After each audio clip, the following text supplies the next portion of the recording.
My ex-wife cheated on me and swore on our daughter's life to cover it up, and now after 6 years of no contact, she's begging for a healthy co-parenting relationship. So I found out my ex-wife, 37 female, cheated on me, 37 male, 6 years ago when I discovered her in a 4-month affair with a married man.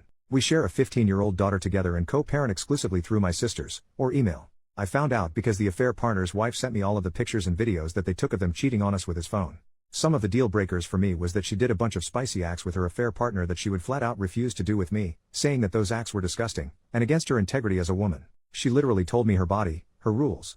Before presenting her with the evidence I had given her a chance to come clean. However, she gaslighted me. Even swore on our daughter's life. I told her if you had any integrity, or respect for me at all you would tell me the truth right now. She held firm that I was crazy and making wild accusations with no facts. So I then present the facts. When confronted with the evidence, she broke down and looked me in my face and said she is a piece of crap and knew her betrayal was beyond disrespectful and ultimately something I would never forgive. I told her going forward under no circumstances except health, safety, and the life or death of our daughter should she contact me. We divorced soon after. Fast forward 6 years later. Last month my daughter asked if I would attend a dinner that she was cooking to prepare for her baking and cooking competition coming up. I of course agreed, but the kicker was her mother, my ex-wife, would be there too. She knows why we divorced and accepts that I've gone no contact with her mother. Mind you, I haven't seen or spoken to my ex-wife in close to 6 years.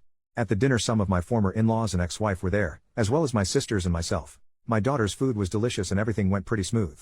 1 week after the dinner I received a phone call from my ex-wife that I obviously answered because I thought something was wrong with our daughter. Nothing was wrong with our daughter, but my ex-wife wanted to sincerely apologize for her actions in the past and the damage she did to break up our family. She said that our daughter almost had a breakdown with the fear of her asking me to be in the same place as her and that our current dynamic is not healthy. She wanted to know if was there any way to healthy coexist for future events with our daughter. I did not interrupt her and let her finish what she had to say. When she finished talking, I responded by saying no and discontinued the call. Here is where I need advice. My sister told me my ex-wife is truly ashamed and sorry for breaking up the family and just wants a healthy environment for our daughter. My sister tells me to move on and to think about our daughter's mental health. I reminded my sister that what value am I in my daughter's life if I am unhappy? My ex-wife does not make me happy. So I need an unbiased opinion. Should I forgive my ex-wife and move on to build a better co-parenting relationship with my wife for my daughter's sake? Update 2 days later, I spoke to my daughter, 15 female, yesterday and what she had to say was an eye-opener. She told me that she knows that I love her and would do anything for her so she doesn't want to take advantage of my love for her for me by making me do things I normally would not otherwise do. She says her mom is struggling with sadness sometimes and tells her all the time that your father is not ever going to move past hating me, which makes it hard for everyone else to stop judging her for her past as well. Apparently my ex-wife is venting her grievances with our daughter because she has so few friends. My ex-wife lost a majority of all of our childhood friends, as we all grew up together. None of the husbands want their wives hanging out with her due to the fact that she used girls' night as an excuse to be with her affair partner, and some of the wives knowingly and some unknowingly covered for her. This caused a lot of drama.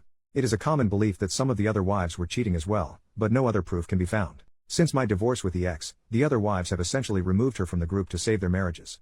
Anyway, my daughter also explained to me that she missed our family being together if she was being honest, but understands that me and her mother love her. She then asked me about forgiveness, and then about unforgiveness, things people cannot be forgiven for. I told her that is ultimately a standard you have to set for yourself. It comes from the morality and values you have within yourself. I explained that sometimes you can dislike the actions, but not dislike the person, and sometimes you cannot unassociate the actions from the person. Then I gave her an example. Joffrey Baratheon from Game of Thrones. She hates him with a passion. I said her mother is someone whose actions I cannot unassociate with her. I said it doesn't mean she is a bad mom, it just means she is someone who I cannot disassociate with her actions. As a result, mine and her relationship can never be the same. I then told her just because someone says sorry, that it doesn't mean that everything is okay. Unfortunately some actions have consequences, and in her mother's case her actions are a part of who she is as a person. My daughter then asks me if I have ever forgiven someone who has hurt me before, and I said yes. I have forgiven a lot of people. Forgiveness is a very important quality to have as a person. Ultimately, we had a very good conversation last night and said me and her mom will always be there for her when she has big life events. I will be talking to my ex-wife soon about her comments to our daughter. Second update 10 months later. So, after my last post I decided to schedule an appointment with 2 separate therapists who specializes in marriage and family counseling after divorce.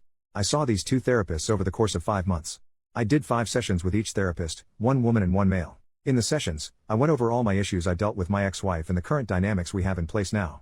I showed both therapists my Reddit post and wanted truly 2 non-biased opinions from 2 professionals of the opposite sex. The advice they both gave me provided the contrast I needed to make necessary changes if any in my life. The first thing I did was invite my ex-wife to join me in 3 planned therapy consultations in which I would pay for. The goals were simple. First, create an avenue for my ex-wife to start speaking with a professional instead of our daughter about our issues. Second, give her closure, not forgiveness, but an opportunity to give her any answers she may need to recovery and be a better mother and person to our shared child. Lastly, build and commit to a plan that we will follow on how we will deal with parenting our daughter and behave at shared life events, and she actually accepted my offer. First session. The first session was all about sharing our point of view on the current state of our lives, and what we both want for our daughter. I shared that I am currently enjoying my life as my professional and personal life are flourishing in the sense that I have achieved balance, joy, and core life goals and accomplishments are being met. For my daughter, I shared that my goal is to ensure that she is happy, enjoys her childhood, feels loved, and understands the value of self-respect and commitment to core values. I always share with her that everyone loves to believe that they are exceptions to the rules, but sometimes following the rules are what makes a person exceptional. Having a clear sense of what is right and wrong and behaving in that fashion is very important to who you are. I shared my biggest regret in life would be if my daughter turned out like how her mother used to be 7 to 8 years ago. It was brutal saying this in the session, but I truly believe and fear this. My ex-wife then shares the current state of her life. She is very passionate about her career, interior-exterior designer. She quite literally turns houses into homes. She shares that she is currently working on herself because her past few relationships ended poorly because of her baggage from our marriage, and divorce has made her very afraid of commitment. She also wants our daughter to be happy, loved, and a hard worker. She responded to my comment about me being afraid of my daughter turning out like how she was 7 years ago. She said her pride was hurt by that comment, but years of therapy help her realize she must accept that her actions of the past have warranted that kind of comment from me. She said she knows our daughter does not want to be like her because our daughter has asked her many times, besides cheating on dad, what is the real reason why he will never forgive you? She said people cheat and get divorced all the time and they are still friends. However, dad truly thinks you are a bad person, but a good mom. For years she thought I was poisoning our daughter against her, but quickly realized that was just her own guilt eating her away. The session ended quickly after that. Second session. This session my ex-wife asked a lot of questions. I mean a lot. Nevertheless, I answered all of them honestly and bluntly. The 3 main questions she asked were the following. 1. How did I heal from the wounds that she caused, and what advice could I give her as she is still trying to heal from the wounds she caused herself? I explained that the damage she caused wasn't like a stab or a cut wound that you could stitch back together. I said her damage was more like she amputated a limb from my body. My recovery wasn't focused on healing, but rather on how to walk, lift, or learn how to eat with my feet because I no longer had hands. I recovered from what she did by reteaching myself how to not be defined by my disability, become a victim, but more importantly gaining strength from it. I ended by saying I am still recovering, there is no healing this wound, the leg is gone. I said my advice to her would be do not amputate your next partner. Stop focusing on healing and start prioritizing recovering from the damage you caused. Some things cannot be fixed, but they can sometimes be replaced, or provide life lesson on how to behave in the future. 2.